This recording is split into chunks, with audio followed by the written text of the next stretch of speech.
What's going on, everybody? Welcome to the Living the Life show. I'm your host, Columbus Cody, and today we have a special treat for you. I got a chance to sit down with 12 different great fathers, and they're going to share their answers to 5 questions that will hopefully encourage the hearts of everyone who watches, especially for you fathers out there.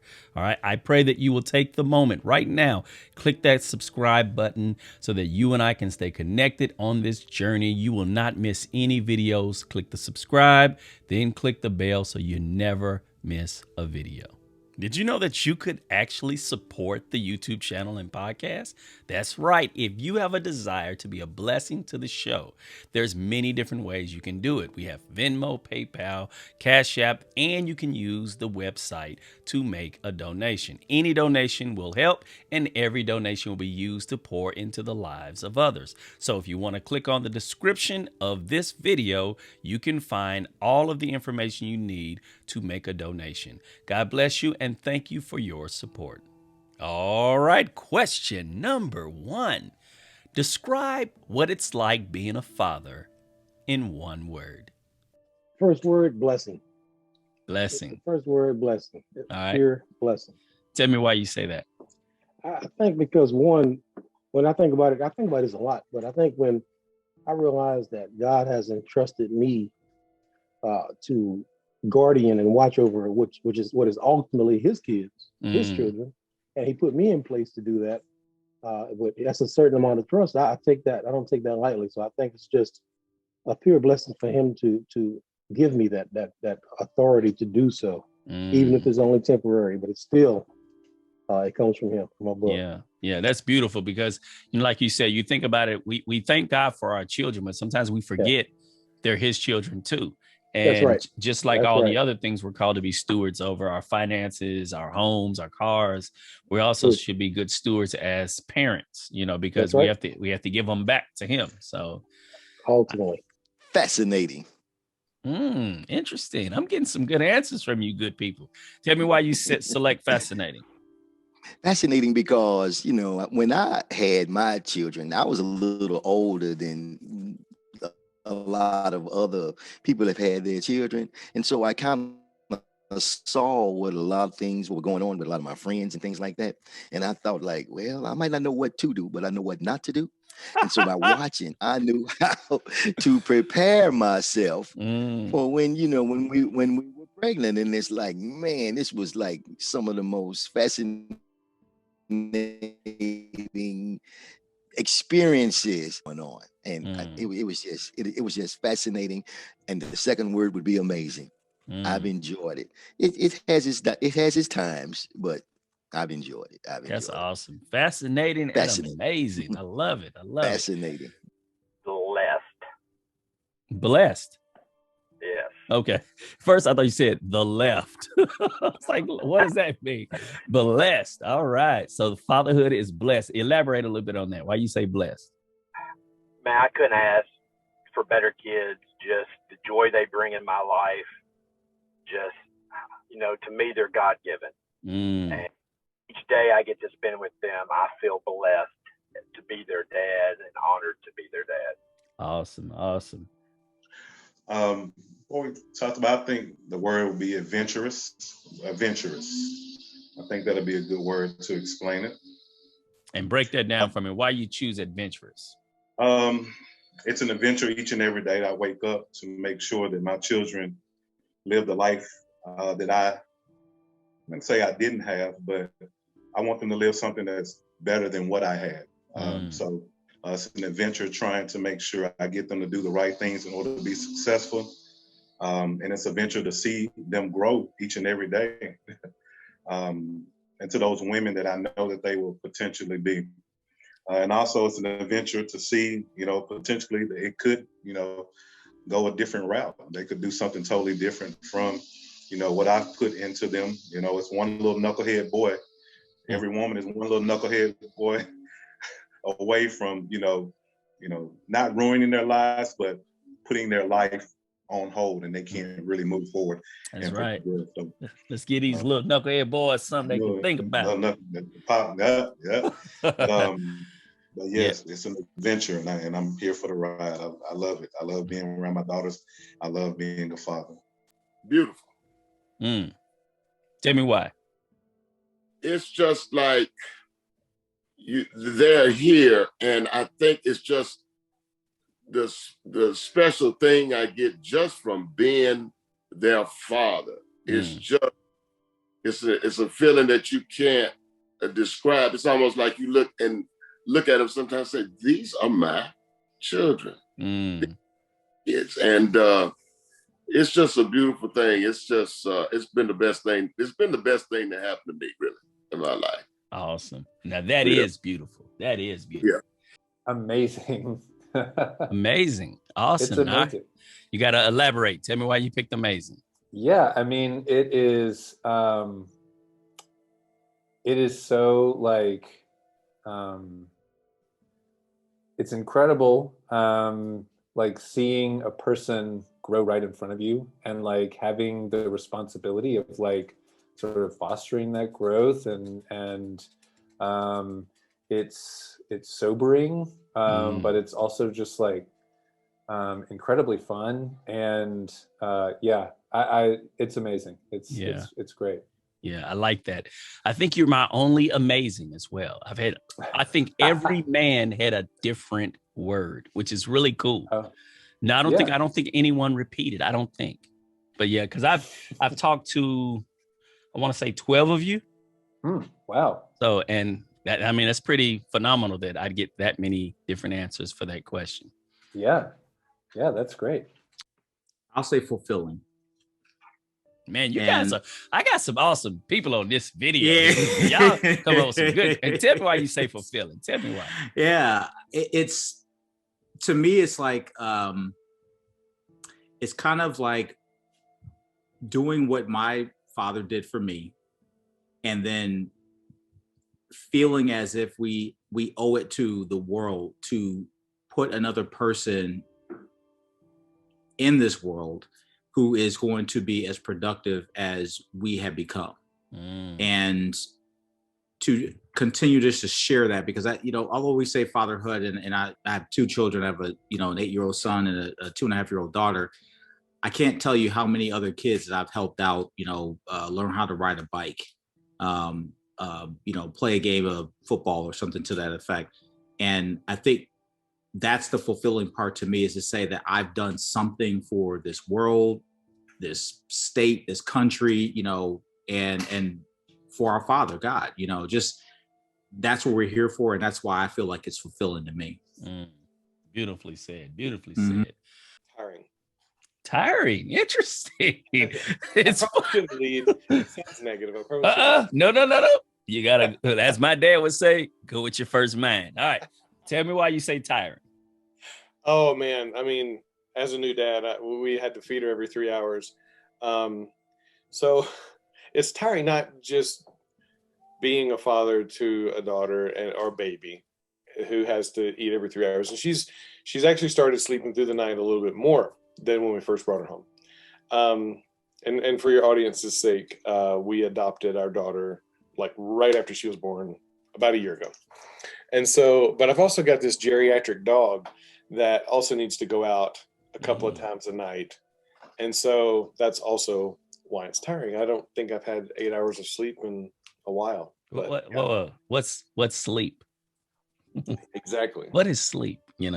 My sons are 11 and 9, and I still don't really sleep a lot. So, or sleep as much as I would like, I would say. What you're saying is I will not get any more sleep. You never know. Your daughter may be the type that says, I always want to sleep, Dad. And then, when she sleep, you sleep. My wife is wonderful. She doesn't mind. Like, she can tell when I need a nap. And so she'll let me go nap. So I come from a long line of nappers. Awesome. I like to be a napper as well. Awesome. All right. That's my first awesome. Tell me why you say awesome. Because that's one of the main things that's in the Bible. It says, be fruitful and multiply. And so doing so and just going into accordance to the Bible and being fruitful and having a legacy left behind on earth you know what I'm saying, that comes from the fruits of your loins. Gotcha. Is one thing that why I feel is awesome. And that's also challenging at times, but it's definitely awesome to that part of manhood. Mm-hmm. Outstanding. Awesome. All right. So now how many children do you have? 3 biological. 3 biological, and you want how many more? 7? You said 7, 8? No, 47 more.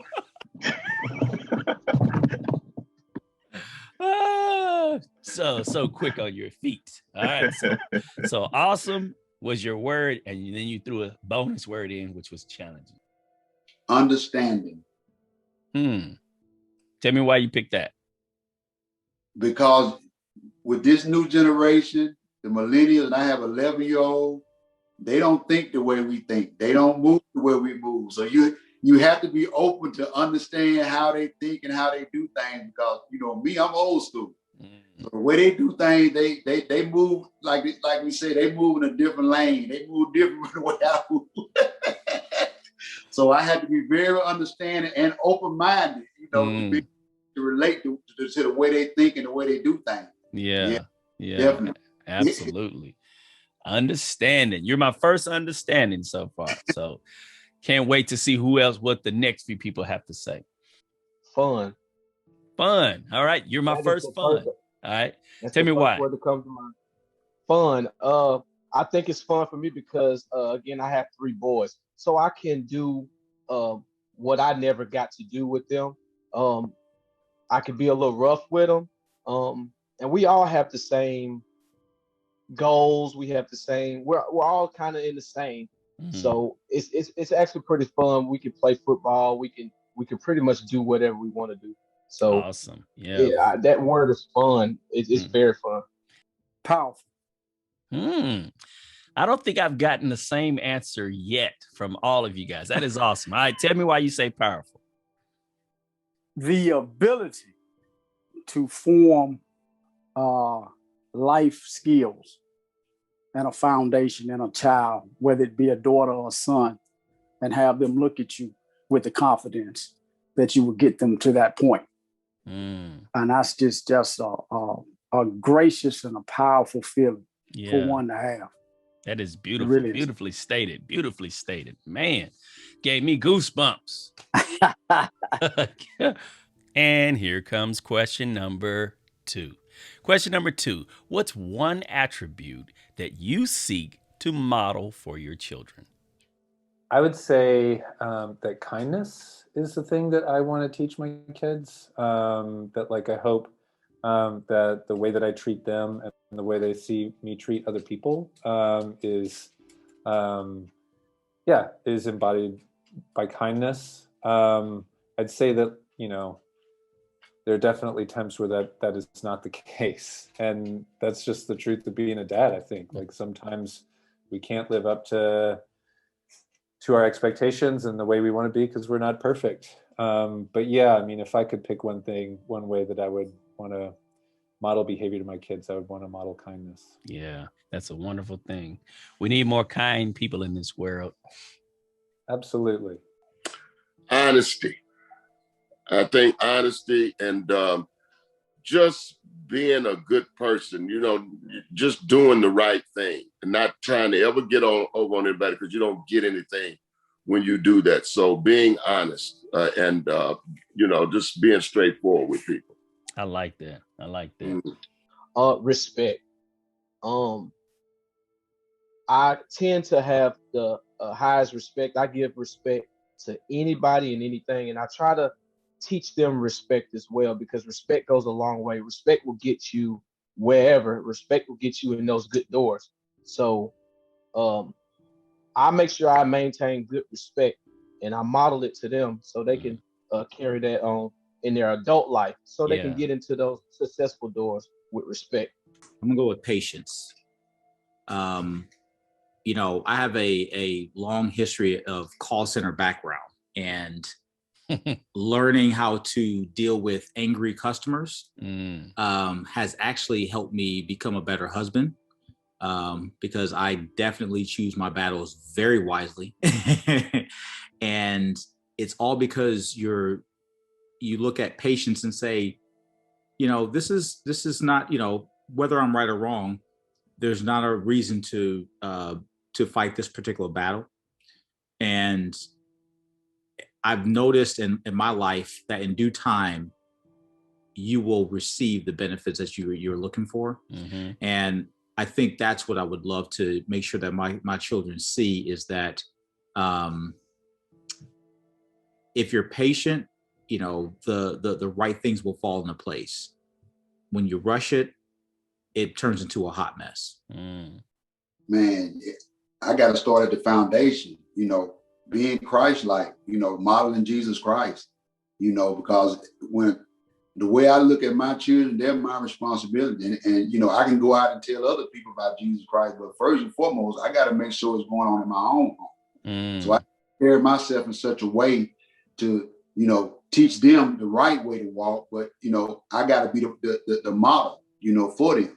I can't say do this and that, then I don't walk in front of them. So I definitely have to be the model. And, everything with me, that's my foundation. So I teach the same foundation to my kids, and hopefully it will carry on to the next generation, to their kids, and so on and so on. It's two things that I'm gonna say. I know you told me. Is integrity. There's always one rebel in the group. Integrity is the main thing. All right. And hard work is the next. Integrity and hard work. And where do you think you, you learned those? Through my family values. Is the main thing. With my parents and my grandparents, through that type of upbringing, and through the Navy. I have to believe that I had something to do with teaching you how to work hard. You think it has something to do with me? Maybe. Yeah, you did have some type of contribution. I think I'm gonna have to take a little credit on that integrity and hard work on that. But those are two wonderful attributes. Wonderful attributes. Here's your next question. Question number 3. What's your greatest desire as a father? Live long enough to see all of my children become what they aspire to be. That's it. I love it. That's it. And I say that I lost my father at 19. So by no means had I reached what I was going to be. So to see all of my children my oldest was I lost him in a car wreck. So obviously won't get to see that. But my remaining children is to live long enough to see the fruits of their labor. And some of the foundation, if they can carry that with them, that we put in them. So that would be that's what I get up every. I am hoping that I can get up every day and see that. Yeah, man, just to see my children succeed, to see them stay healthy, to see them be prosperous, and just become, good citizens, and good people, And if I see that, I don't care if they don't make a bunch of money.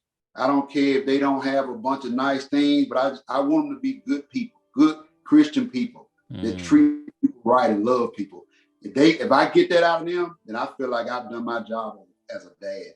Amen. Amen. Some nights it's that they would go to bed. That is so funny. But for real, I would say, the thing that I want for them is my greatest desire as a father would be that I want for my kids to feel loved. I want for them to feel, empowered to be and do the things that they want to be and do, because they come from a place of love, and know that, that they have that to fall back on if things don't work out doing what they want to do or be. So I would like ultimately for my kids to sort of have that attitude of I can be and do, whatever I want to be and do, and because I have that love to fall back on with my dad. I like that. I like that. Yeah. I can count on one thing. I can count on dad's going to be there. Yeah. So I can, kind of be risky and try some of these things that that most people probably would abandon because they don't have that support system. So yeah. I love it. I know this may sound a little premature. I want to see how I'm going to be as a grandfather. I'm looking forward to that. I don't know why. And I'm not pushing it. My daughters are 15 and 13, but I don't have any boys. So, and I'm not going to say it's been a journey. I mean, a dream of mine to have boys. I'm happy with what the Lord has given me. Mm-hmm. But just seeing it next as a grandfather, like, how am I going to act? I know as a father, I'm so protective of their futures that everything they do is like, no, you're doing it wrong, or you could do this better. No, don't do that this way. And I'm always on them. Mm. And I know that with the next generation, I'm going to be a little lighter, just like my dad is with my kids. Yeah. And I'm just kind of looking for. I know that I said I don't want to be too premature in my decision. I don't want them to have any kids anytime soon. But I'm just looking forward to just not having to jump on it, because I know as a father, like, I have to do that, but I know sometimes as we jump on them, that could be more detrimental, because at what point do they stop listening? And sometimes I'll be like, are you really listening to me? And they're like, yeah. And I'm like, what I said? Oh, you said? No, I didn't say that. So it's like, I don't know. Yeah. And I think too, from listening to what you're saying, I think a lot of what we have to do as dads is to extend grace to our children that we would give other people's kids. I think sometimes because they're ours and we want to see such greatness in their life, we forget that they're kids still. And so we hold them to such a standard that it almost becomes too unbearable, because like what you just said, I'm patient and I look for the good in everyone. But for some reason, when it's our own kids, that good gets overlooked. That good is what I expect. So I don't even congratulate that good, but I'll congratulate it in someone else's kid. You see what I'm saying? So we got to learn to celebrate even those small victories in our own kids, because they could be doing the total opposite. Like, it's funny. Have you ever had someone say, oh my God, your daughters are so wonderful? And you're like, like, who are you talking about? But they are. It's just that because what we desire from them is still way up here, we sometimes forget how wonderful they really are, because they could be like a lot of the kids that we do teach that don't have you at home coaching them up, or your wife at home lifting them up and elevating them instead of putting them down and cussing them out when they make mistakes. You see it as, here, I'm getting ready to teach you how to not make that mistake again. Now the challenge becomes, how do I teach you that without it becoming dad nagging, but it's more dad coaching? You see what I'm saying? It's more dad coaching. It is. Yeah. But it's kind of hard after you said something 12 times, It is. Yeah. But again, I'm going to tell you something one of my professors told me years ago. I was frustrated with my wife. And he said, would you do that to her if she was your next door neighbor? And I said, no. He said, treat her like she's your neighbor. Because like the Bible says, love your neighbor as yourself, right? Your wife is still your neighbor. So treat her like you would. But it was hard for me to hear that, because no, she's more than my neighbor. She's my wife. Treat her like you would treat the neighbor. So you mean to tell me you would respond differently to the neighbor? I would. So the same thing happens with our children. Treat them like, of course, we're still going to hold them to a standard and discipline them in a way we can't discipline someone else's kid, but give them that same grace, that same, you messed up and let me guide you back to the right path, without it being a, what's the word I'm looking for? Without it being it's not a life and death situation. You didn't take out the trash, and I told you 3 times already. Let me tell you how that translates into the real world. You get fired when the boss has to tell you something over and over.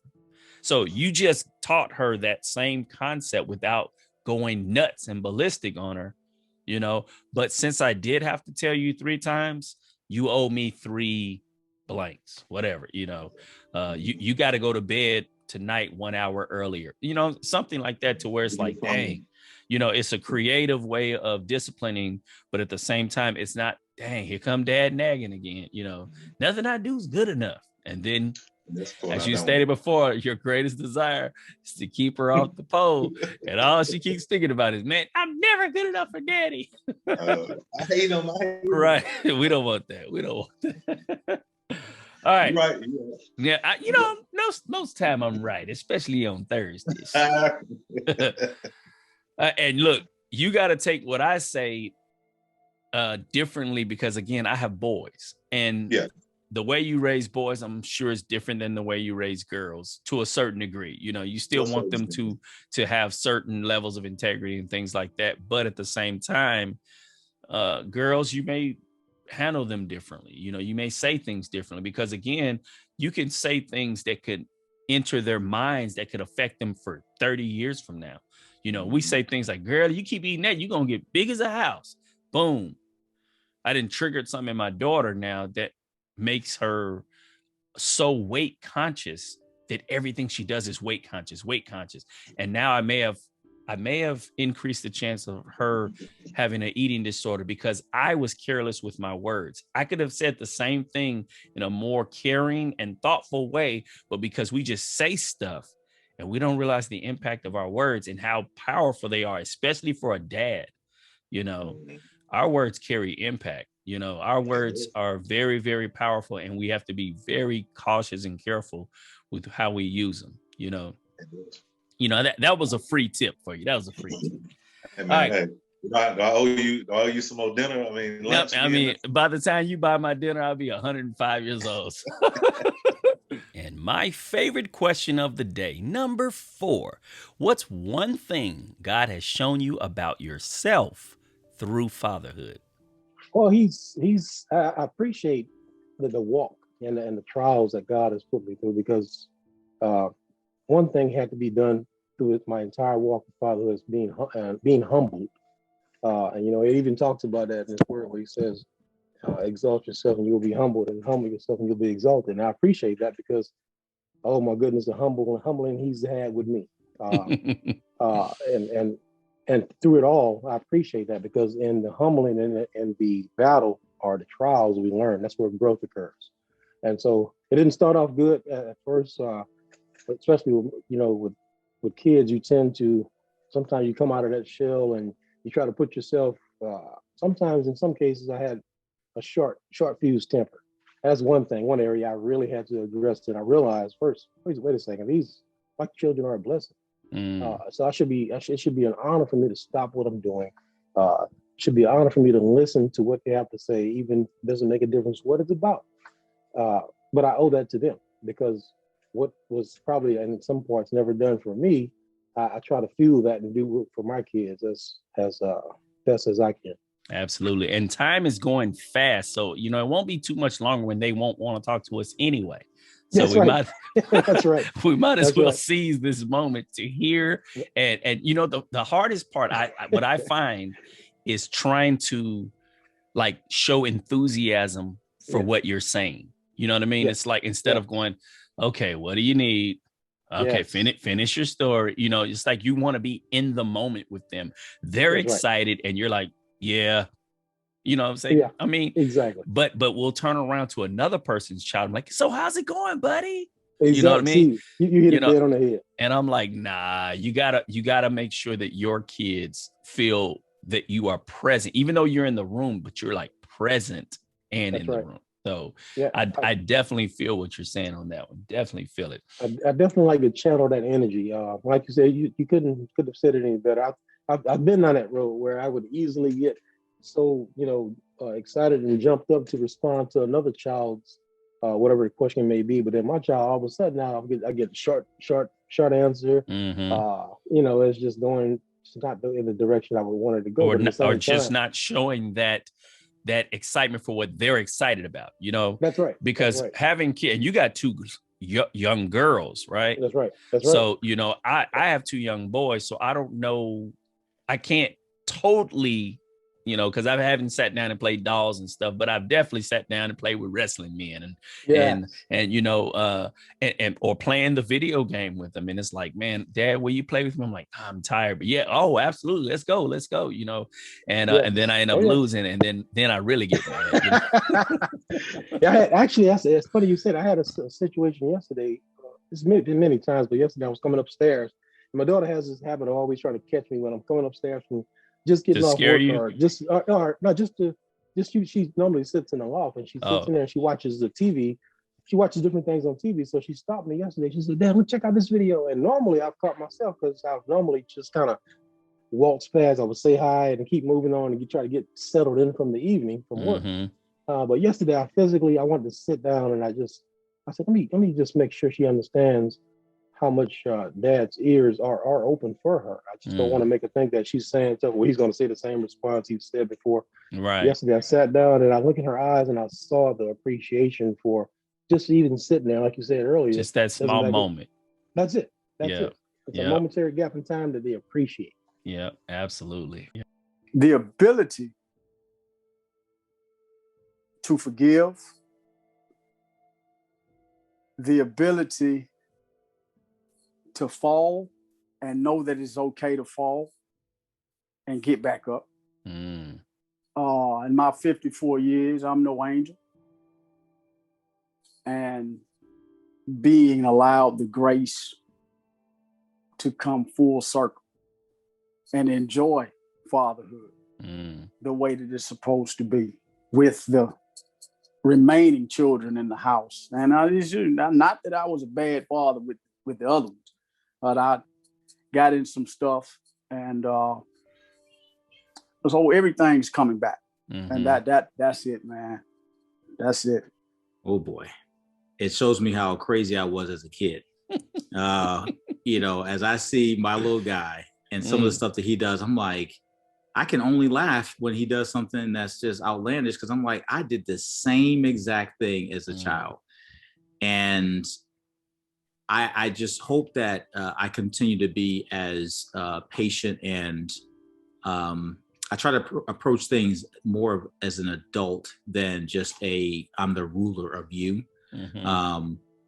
You know, when you look at the generations and how they've changed as far as disciplining children and things like that, I like to look at it as every mistake is a lesson, and it's something that I think we all know. And I just want to instill in them that, you know, yeah, you made a mistake. In fact, we were just joking about this a little while ago. He was pouring himself something to drink, and he spilled some on the counter, and he made a little mess. And I was like, "Oh boy, did you spill some of that?" He's like, "Yeah, it's just a little mistake, you know." And I said, "Yeah, you're right. Just a little mistake. You know, here's some, you know, paper towel and go ahead and clean it up. Not a big deal, you know." As they always say, don't cry over spilled milk, you know. So, yep. Wow, 11 months.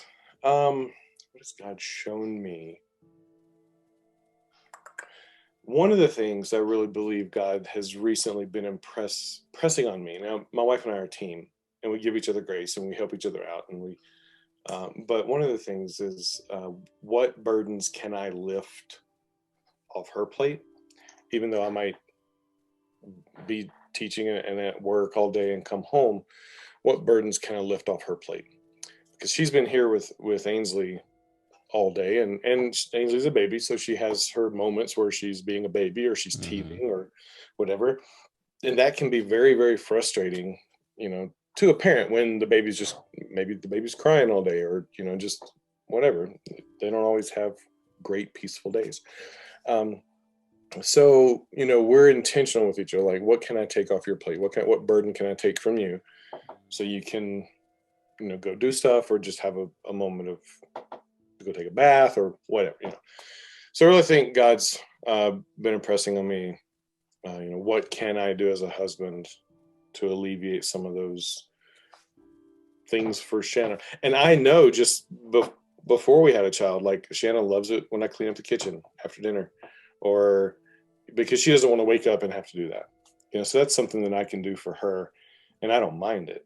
And so just helping around the house, putting things away, trying to be intentional and thinking ahead for her. so that she doesn't. So when she gets up, because I'm usually up with the baby and the dog overnight, and then sometimes I don't go back to sleep. So I'm like, well, what can I straighten up, or what can I do to help her to prepare for the next day? Love it. I love So it. I think that's one of the things God's really been working on me in is and because it's real easy. And as a man, I can sit back and I can leave my shoes right here for 3 or 4 days because I know they're right there and they're not going anywhere. Right. My wife sees that and she's like, why hasn't he put his shoes up? Right. And so, but I'll put them up or either put them on when I want to put them up or put them on. And so just those things where like, you know, I need to pick up my clothes or, you know, put all of our clothes up. And so they're away right now. So I was just folding clothes and getting the kitchen straightened up and putting my stuff away. So, yeah. So in essence, if I'm hearing you right, what God has shown you about yourself is that you have the capability of being very considerate of your mate in this season. Oh, absolutely. Another thing that I would love for our daughter to learn is just like servant leadership or servanthood and just serving others. And so my wife and I, we serve each other well. So like today they're away and she's like, go to the studio, work on your art, do whatever you need to do, you know? And in the back of my mind, I'm like, all right, cool. Yes, I'm going to go do that. But then I'm thinking, but I also need to change out the toilet roll fixture. And they were, you know, updating that. And I need to fix this around the house that I know that she'd like me to fix. So I'm going to do all these things, you know, take the storm windows off and put the screens on so we can get some airflow in here, you know, because we don't have air conditioning. So just those little things that I want to do for her. Yeah. I want to do those things for her, but I'll also go in the studio and work on stuff too. So awesome. And I'll do a Zoom call with my friend. And I can be more patient than I ever thought I would. And that, you know, that teaching is a blessing and a curse. You got to educate me on that one. Because, you know, I had to be taught different things in life. And I know I gave people some issues coming up. And then so I have to teach my children as well different things in life. And it's been challenging trying to show them the correct way and be an example and show them things that, you know, you may think that this is the right way and that it's a better way, an easier way, but it's not the best way. And so, you know, and it goes along with each generation. We all think that our way is the best way, or we know better than what our parents know. And so, you know, we're just getting that back from what we gave our parents. You know, something you just said that it really it hit me in the heart. You said, like, your way might work, but it's not the best way.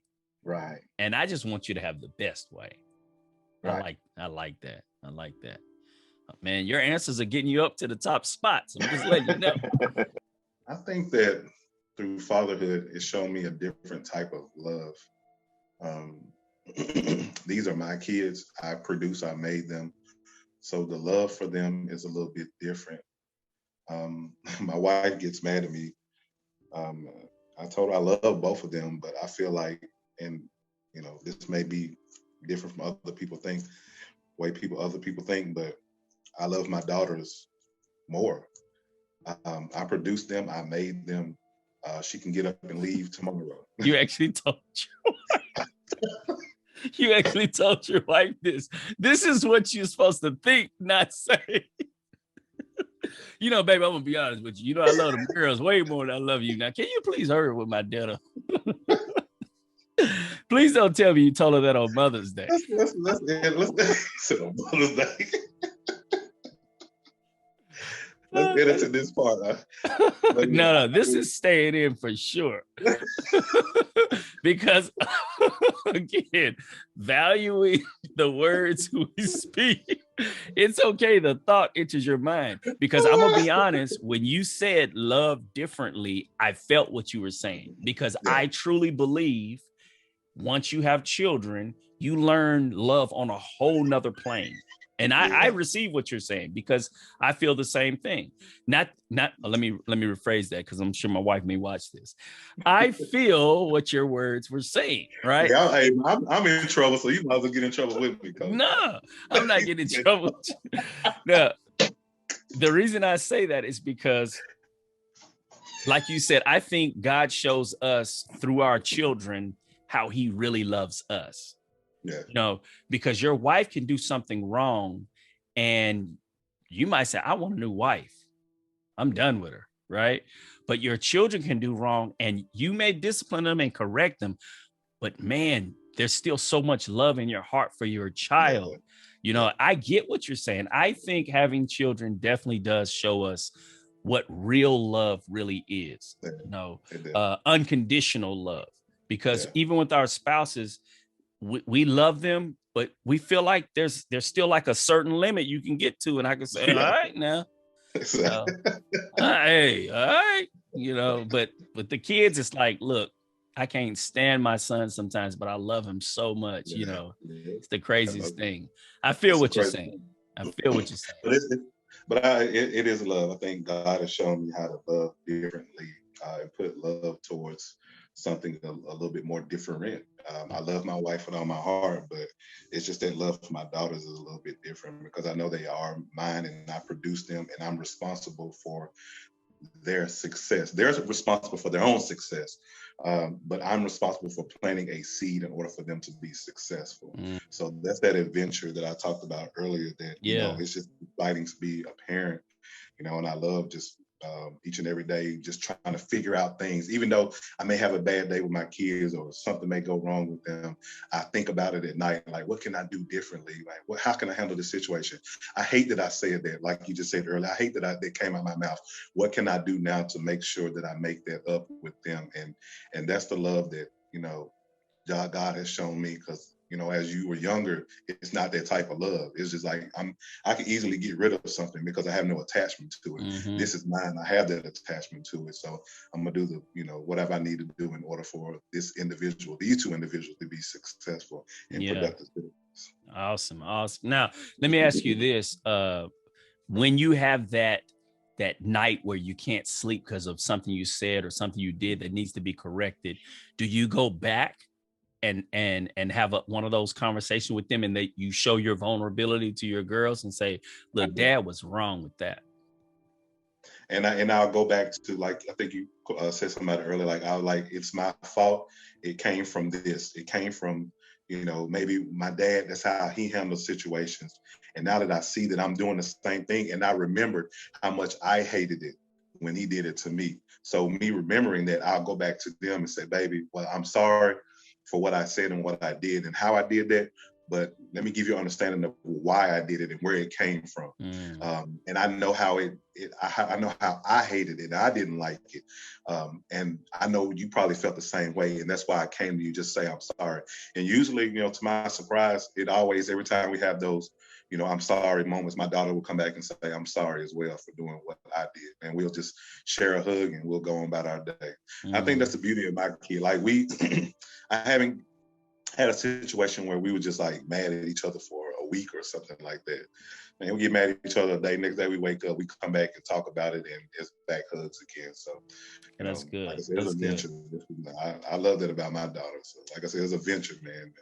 Whether I'm putting the right things and they become productive citizens, and I'm putting the right things, and I feel, and they, you know, do something total opposite to put themselves in the hole for a minute.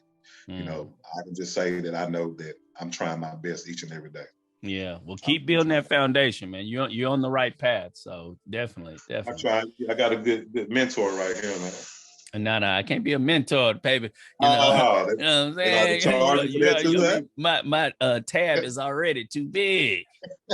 No, I'm joking. I got you. Whatever God places in me, I will share it with everybody else. And our final question, one that I love as well. Number 5, if you could go back and speak to yourself about fatherhood right before you became a father, what would you tell yourself? You know, you're a fool. And your kids don't be too hard on your kids, because you know how you are. Mm-hmm. So don't be too hard on them. Don't expect more out of them than you gave. So you will be prepared for the ups and downs, and to carry them through and to be there for them. Just be prepared. It's like I always keep my my cell phone near me wherever I am in the house. Like if I'm not in bed and I'm up late, just in case one of the kids calls, and they have called before. Mm-hmm. And I was there, and I'm sorry, no, that's why I have my phone here, just in case you need me. And it's always worked out. So, you know, anybody who's known me for a long time, you've known me for a long time, but anybody who came up with me, they would be surprised that fool is a responsible father. I'm not responsible. I'm not. I'm really not. I'm really not. He's I so mean, silly. It's a difference. My kids are entertained more than having a responsible dad. I wish my kids had a father like you. Well, I appreciate that, man. That means a lot. That means a lot. And I mean it. I'm not joking. I would say that. I really do. He's so crazy. I truly appreciate those kind words, man. Yeah. Today, if I had to go back, I would tell myself I want to emulate Edward James Patton, which is my father. Mm-hmm. No greater man than I can speak of in all realms, not because he's my father, but the world of business, spirituality, just a leader in all forms. And like I said, our fathered a child. My first child was at 19, so just boom, I was 100 miles and running. But if I had to go back, I wouldn't have done it. And not at 19. Mm-hmm. But that's life, and you can't do anything but gather yourself and go forward. Yeah. Go forward on that. But to be everything that my father was to me, and I hope that my children can sit down and one day say that my father was what my grandfather was. That's that. Outstanding. One thing I would definitely tell myself is it's not going to be hard. You know, a lot of people go into fatherhood scared, nervous. I know millions of fathers that are scared or nervous their first time. It's going to be all right. Take your time, go buy the book. Everything is perfect. So I would tell my young self, hey, get ready. It's not going to be hard. Man, it's going to be as easy as possible. Just do you, be yourself, and hey, everything's going to turn out perfect. You're going to raise some beautiful kids. The only thing that I would say is enjoy every moment of it. You know, I think that we learn best as things come about. So there's no point to go back and say, make sure you do this, make sure you do that. You know, no, you got to figure it out. And I think that's the best way that we learn anything in life, is that we figure it out. And there's no point to warn my, younger self. It's just to remind my younger self that this is going to be the greatest time of your life. Enjoy every minute of it, even the diaper changes. Enjoy every minute of it all. Curse those dirty diapers. I know. It's tough, but at the end of the day, I was telling my daughter this. I said, one day you'll be changing my diapers, So it's a horrible way to look at life, but it's like we all go full circle. But I just was joking with her about that to say, you know what, I'm enjoying this right now, and it's not the most pleasant thing to do, but I'm doing a service for her, and I hope she really appreciates that. I hope my son really appreciated that, throughout that time. And hopefully as they grow, they remember that, that we did so many different things for them. Absolutely. It is no longer about you. You know, your first priority is safety, the protection, the love you give this kid. At that time in my life, I was climbing in my career, and I was still putting my career first. Mm. And one thing I always said I was not going to do as a father, and I found myself doing that. So I kind of go back and kick myself in the butt a little bit and be like, your focus needs to be your family and your kids. Everything else will take care of itself. This is your priority in life. I love so it. I would probably remind myself that if I could go back. Mm. One snippet, something to change. I love it. I love it. Man, that's a good question. Before fatherhood, what do I tell myself? Wow. You know, the first thing I can think of is just be prepared, you know, for a difference. Because my daughter, you know, I grew up in Mississippi. My daughter's in the city, and it's just so much difference. You know, if I talk to her on the phone, I would think she's a different race. You know, and when I speak, you know, I'm from Mississippi. You know, so I would say just be prepared for change, be prepared for difference, and just have because, you know, I had to scale myself back because I was trying to raise my daughter this old school way like I was in Mississippi. Some of that's good, but some of it is just not going to go over. Yeah. Because generation, she a different time, you know, and she's a female while I'm a male. So it's a lot of difference there. But the foundational values is what I try to focus on. And I try to pick from the little bitty things. I try to pick my battles. Certain things I jump in on if it's a character issue or something like that, but then other things I just kind of just let go.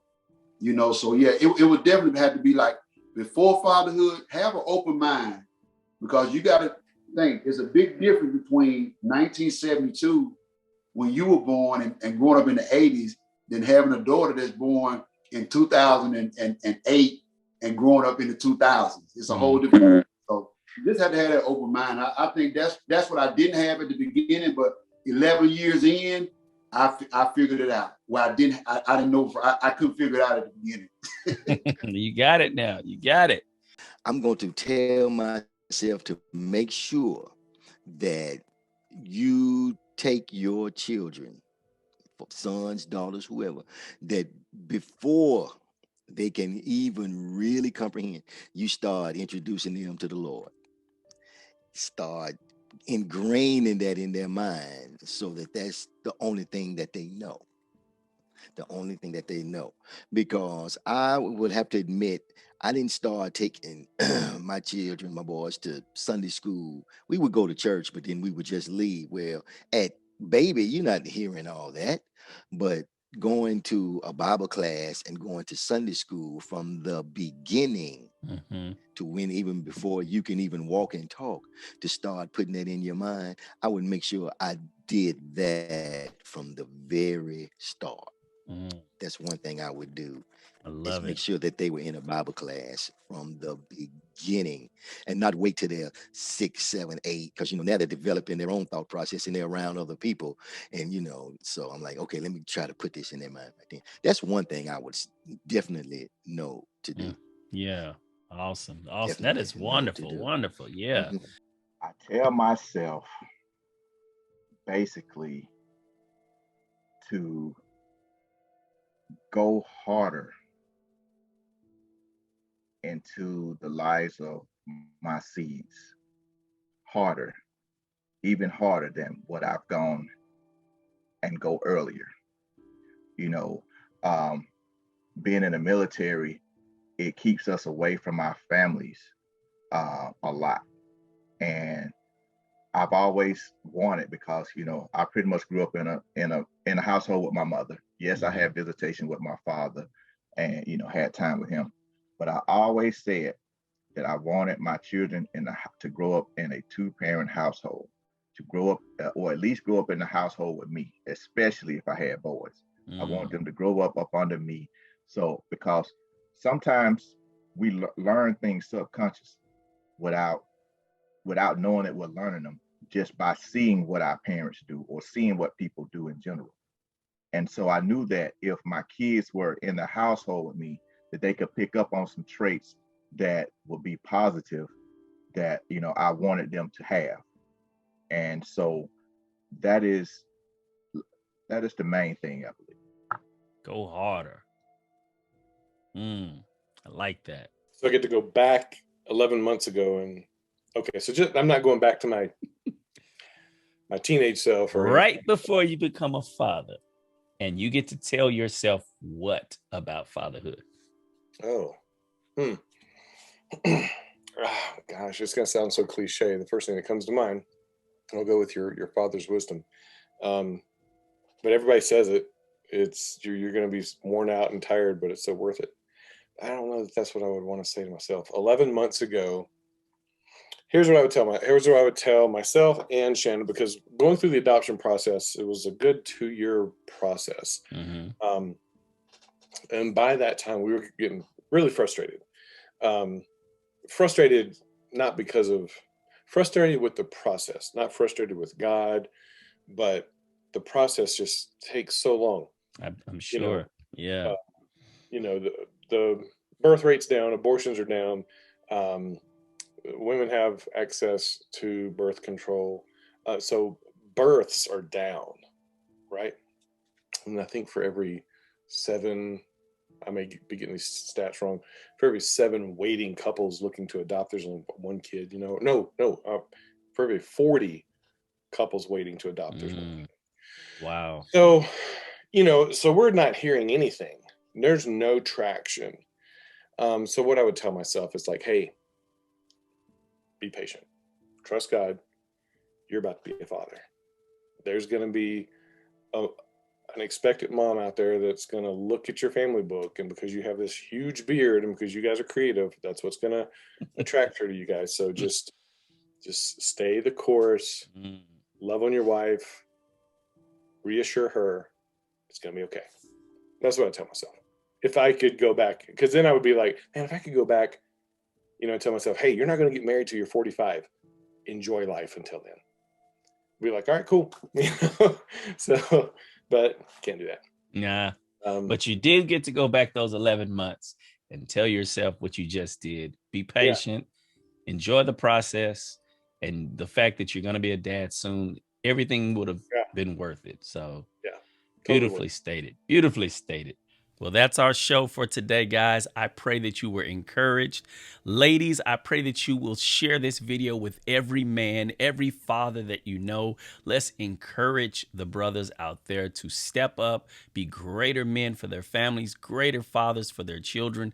Let's make this Father's Day the best one yet. All right. Don't forget to like and subscribe and click the bell so that you never miss a future video. God bless you guys. Don't forget, watch it, share it, and live it. Now let's get busy living the life.